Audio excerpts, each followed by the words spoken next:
Avec ses chapeaux extravagants et ses tailleurs colorés, elle était l'icône de la famille royale anglaise. Inénarrable et irremplaçable Queen Mum, qui en plus d'être la femme de George VI et la mère d'Élisabeth II, était une figure ultra populaire auprès des Britanniques. Morte à la veille de ses 102 ans, le 30 mars 2002, elle a traversé un siècle d'histoire.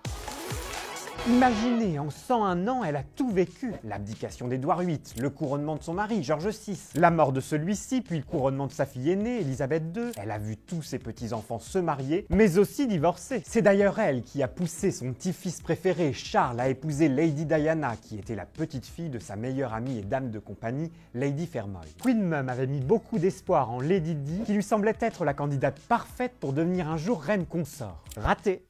Des histoires d'amour compliquées, Queen Mum en a connu d'autres, comme celle de sa fille cadette, la princesse Margaret, qui dans les années 50 avait voulu épouser l'ancien écuyer de son père, Peter Townsend. Malheureusement, celui-ci était divorcé, et pour se marier avec lui, Margaret aurait dû renoncer à ses titres et à sa vie royale, ce qu'elle ne fit pas.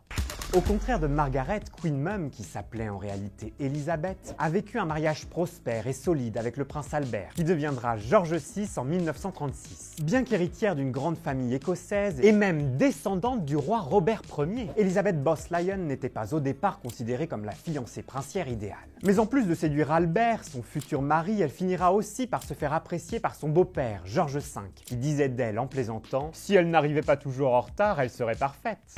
Surnommée rapidement la Duchesse souriante, Elizabeth Boscawen apporte un souffle rafraîchissant à une institution monarchique jugée austère. Sans jamais se plaindre, elle serrait des mains par centaines, inaugurait chaque jour des usines, des maisons de retraite, des orphelinats et recevait tous les dignitaires étrangers. Jusqu'à son dernier souffle, Queen Mum a fait un travail d'altesse royale remarquable. Bravo, madame! Durant la Seconde Guerre mondiale, alors que Londres était bombardée, elle avait refusé de quitter son pays pour se mettre à l'abri en Amérique, comme on le lui suggérait. Elle ne s'imaginait pas ailleurs que sur le terrain à aider les plus démunis dans des hôpitaux de fortune. On raconte même que durant cette période, elle avait pris des cours de tir et gardait un pistolet sous son oreiller pour abattre Hitler au cas où il pénétrerait dans sa chambre à coucher. Une force de la nature, cette Queen Mum.